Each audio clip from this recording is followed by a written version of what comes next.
அதாவது பாராளுமன்ற தேர்தல் நெருங்க நெருங்க மிகப்பெரிய கலவரங்கள் வெடிக்கலாம். அயோத்தி கோயில் நிகழ்விற்கு பிறகு அது தொடர்பான மிகப்பெரிய சர்ச்சைகள் வெடிக்கலாம், தலைவர்கள் கொல்லப்படலாம். இது போன்ற பல்வேறு விஷயங்களை அவர் வெளிப்படுத்தியிருந்தார். இன்றைக்கு அதற்கு அந்த பேச்சுக்கு வலு சேர்க்கக்கூடிய விதத்துல ஒரு செய்தி ஒன்று வெளியாகி இருக்கிறது. அதாவது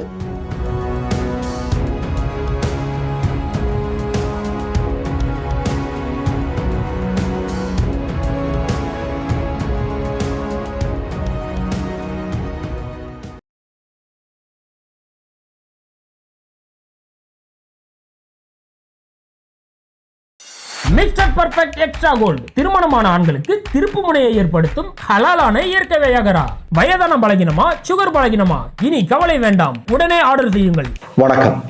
சில மாதங்களுக்கு முன்பு சத்யபால் மாலிக் என்று சொல்லக்கூடிய பாஜகவால் அன்றைக்கு நியமிக்கப்பட்ட கவர்னர் ஒரு அதிர்ச்சிகரமான தகவலை இந்திய மக்களிடம் சொன்னார்.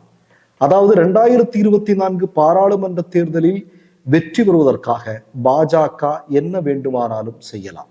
அதாவது பாராளுமன்ற தேர்தல் நெருங்க நெருங்க மிகப்பெரிய கலவரங்கள் வெடிக்கலாம், அயோத்தி கோயில் நிகழ்விற்கு பிறகு அது தொடர்பான மிகப்பெரிய சர்ச்சைகள் வெடிக்கலாம், தலைவர்கள் கொல்லப்படலாம். இது போன்ற பல்வேறு விஷயங்களை அவர் வெளிப்படுத்தியிருந்தார். இன்றைக்கு அதற்கு அந்த பேச்சுக்கு வலு சேர்க்கக்கூடிய விதத்துல ஒரு செய்தி ஒன்று வெளியாகி இருக்கிறது. அதாவது ஒரு RSS தலைவருடைய வீட்டிலிருந்து 700 கிலோவிற்கும் அதிகமான வெடிப்பொருட்கள் கைப்பற்றப்பட்டிருக்கின்றன. இது எங்க நிகழ்ந்திருக்கு அப்படின்னா, கேரளாவில் கண்ணூர் என்று சொல்லக்கூடிய ஒரு மாவட்டம். இந்த கண்ணூர் மாவட்டத்துல பிரபு சாந்தா என்று சொல்லக்கூடிய 2 RSS கட்சியை சார்ந்த நபர்கள், அதுல பிரபு RSS கட்சியை சார்ந்த தலைமை பொறுப்பில் இருக்கக்கூடிய ஒரு நபர். இவருடைய வீட்டில இருந்து ஒரு தினத்திற்கு முன்னாடி 770 கிலோ வெடிப்பொருட்கள் கைப்பற்றப்பட்டிருக்கின்றன. கைப்பற்றப்பட்ட வெடிப்பொருட்கள் எந்த விதமான லைசன்ஸும் இல்லாம வீட்டுல வச்சிருந்திருக்கிறாங்க. பிடிக்கப்பட்டதற்கு பிறகு காவல்துறையிட்ட இவங்க என்ன சொல்லி இருக்கிறாங்க அப்படின்னா, அங்கு கண்ணூர்ல ஏராளமான இடங்கள்ல குவாரி தொழில், உங்களுக்கு தெரியும், பாறைகளை எல்லாம் வெடி வைத்து தகர்த்து அது பல விஷயங்களுக்கு பயன்படுத்துறது. இந்த மாதிரியான குவாரிகளை வெடி வைத்து தகர்ப்பதற்காக நாங்கள் இந்த மாதிரியான வெடிப்பொருட்களை வீட்டுல வாங்கி வச்சிருந்தோம் அப்படின்னு சொல்றாங்க. நமக்கு தெரியும், நீ அப்படி வாங்கி வைக்கிறவனா லைசன்ஸோட நீ வாங்கி வைக்கணும். லைசன்ஸ் இல்லாம இவ்வளவு கிலோ, 700 கிலோவிற்கும் அதிகமான வெடிப்பொருட்கள் ஒரு RSS தலைவருடைய வீட்டில் வைக்கப்பட்டிருக்கிறது அப்படின்னா சாதாரண விஷயமா? நான் என்ன கேட்கிறேன்னா, RSS தலைவர்களுடைய வீட்டில இருந்து கிலோ கணக்கில் வெடிப்பொருட்கள் பறிமுதல் செய்யப்படுகிறது. மோடியினுடைய உற்ற நண்பராக இருக்கக்கூடிய அதானியினுடைய துறைமுகத்திலிருந்து பல லட்சம் கோடி ரூபாய் மதிப்புள்ள போதைப் பொருட்கள் பிடிக்கப்படுகிறது. மோடி ஆட்சிக்கு வந்த பிறகு இந்தியாவின் பல்வேறு இடங்களில் போதைப் பொருட்கள் நடமாட்டம் அதிகமாகி இருக்கிறது. இதுல என்ன மாதிரி டிசைன்னே நமக்கு தெரியலையே. எவ்வளவு பெரிய ஆபத்து என்பதை நீங்கள் புரிந்து கொள்கிறீர்களா? பெரிய சிக்கல் இது. இது சாதாரணமான விஷயம் அல்ல. உங்களுக்கு எல்லாம் தெரியும், இன்றைக்கு ஊடகங்கள் எல்லாம் இது தலைப்புச் செய்தியா போட வேண்டியது. RSS தலைவருடைய வீட்டில் கண்டுபிடிக்கப்பட்ட 700 கிலோ வெடிபொருட்கள் அப்படின்னு கொட்டை எழுத்துல முதல் பக்கத்துல வரணும். ஆனா எவன் போடுவான்? எவனும் போட மாட்டான், இல்லையா?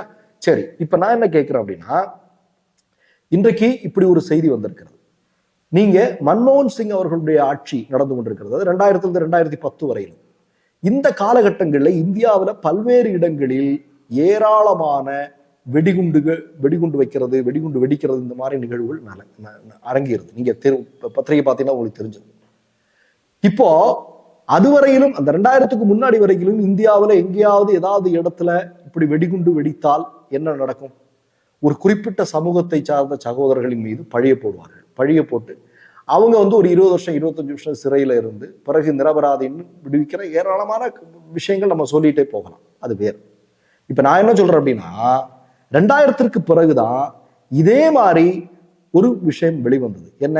சங்க பரிவாரங்கள் வெடிகுண்டு தயாரித்துக் கொண்டிருக்கக்கூடிய நேரத்திலே அந்த வெடிகுண்டு வெடிச்சு 4 பேரும் ஸ்பாட்ல அவுட். ஓ, அப்பந்தான் தெரிய ஆரம்பிச்சது, இவனுங்க தான் இது பூரா பெரும்பாலான குண்டு வெடிப்புகளுக்கு பின்னால் சங்க பரிவார கும்பல் தான் அப்படிங்கிறத இந்தியா அப்போதான் உணர ஆரம்பித்தது. பக்கத்துல அது நடந்து முடிஞ்சு கொஞ்ச நாள்லயே உங்களுக்கு தெரியும், மலேகான் குண்டு வெடிப்பு நடக்குது. அது யாரு? இன்றைக்கு மோடி பாராளுமன்ற உறுப்பினரா ஒருத்தரை கொண்டு வச்சிருக்காங்க இல்லையா, பிரகாஷ் சிங் தாக்கூர், அவங்களுடைய பைக்ல தான் அந்த வெடிப்பொருட்களை கொண்டு வரப்பட்டது. இந்த மலேகான் குண்டு வெடிப்பினுடைய முதல் சாட்சி, முதல் குற்றவாளி சாட்சியல்ல, முதல் குற்றவாளி. இன்னைக்கு பார்லிமெண்ட்டுக்குள்ள இருக்கிறாங்க. பாருங்க எப்படிப்பட்டவர்களுக்கெல்லாம் வாய்ப்பு கொடுக்கப்படுகிறார்கள் அப்படின்னு. மோடியினுடைய ஒரு பெரிய இது என்ன தெரியுமா? மோடி எப்படி ஒரு நாளைக்கு பதவி கொடுப்பார் அப்படின்னா, நீங்க ஏதாவது தெரியும், ஒரு நாளைக்கு முன்னாடி அரவிந்த் கெஜ்ரிவாலுக்கு எதிராக சாட்சியம் அளித்த நபருடைய தகப்பனாருக்கு பார்லிமெண்ட்ல போட்டியிடுவதற்கு சீட்டு கொடுத்திருக்காரு மோடி. குண்டுவெடிப்பு வழக்கில் குற்றவாளிகளாக சொல்லப்பட்ட நபர்களுக்கு பாராளுமன்றத்தில் போட்டியிடுவதற்கு வாய்ப்பு கொடுக்கிறார். இதுதான் பாஜக. அப்ப நீங்க பாருங்க, பாஜக என்று சொல்லக்கூடிய கட்சி எப்படிப்பட்ட கட்சியாக இருக்கிறது என்பதை பாருங்க. நான் ஒண்ணு சொல்றேங்க, இதெல்லாம் ஒருபுறம் இருந்தாலும் இன்னொன்றையும் சொல்றேன். ஏன்னா படிப்படியாக இவர்கள் RSS அஜெண்டாவை செயல்படுத்தி கொண்டிருக்கிறார்கள். இன்னைக்கு மணிப்பூர்ல ஈஸ்டர் என்று சொல்லக்கூடிய புனித தினத்திற்கு பொது விடுமுறை அளிக்க மாட்டோம்னு சொல்லியிருக்கிறாங்க. இன்னைக்கு நம்ம எல்லாரும் பொத்திட்டு இருக்கிறோம் இல்லையா? நாளைக்கு என்ன ஆகும்? இந்தியா முழுவதும் ஈஸ்டருக்கு பொது விடுமுறை கிடையாதுன்னு அறிவிச்சா என்ன பண்ணுவீங்க? ஒன்றும் பண்ண முடியாது, பொத்திட்டு இருக்க வேண்டியதுதான் இல்லையா? அதே மாதிரி உத்தராகண்ட்ல பொது சிவில் சட்டம் கொண்டு வந்துட்டானா இல்லையா? அதனால இந்தியா முழுவதும் கொண்டு வருவோம். அப்ப நம்ம என்ன பண்ணுவோம்? பொத்திட்டு தான் இருப்போம். அதே மாதிரி அசாமில் CAA இதோ இன்னைக்கே நாளைக்கு அப்படிங்கிற மாதிரி இருக்கு. அங்க ஏராளமான கேம்புகள் எல்லாம் ரெடி பண்ணி வச்சிருக்கிறான். அதாவது CAA பிடிக்கப்படுறவங்கள உள்ள போடுறதுக்கு இல்லையா? அதெல்லாம் ரெடி பண்ணி வச்சிருக்கிறான். இப்ப நம்ம என்ன பண்ணிடுறோம்? பொத்திட்டு இருக்கிறோம். நாளைக்கு அசாமில் இருக்கிறது எல்லா இடத்துலயும் அந்த மாதிரி கேம்ப் உருவாகிறதுக்கான வாய்ப்பு உண்டு இல்லையா? எல்லா இடத்துலயும் உருவாகும். அப்ப நான் என்ன சொல்றேன் அப்படின்னா, இவர்களுடைய திட்டம் என்பது மிகப்பெரிய அளவுல இந்திய மக்களுக்கும் நாட்டிற்கும் ஆபத்தை விளைவிக்கக்கூடியவை.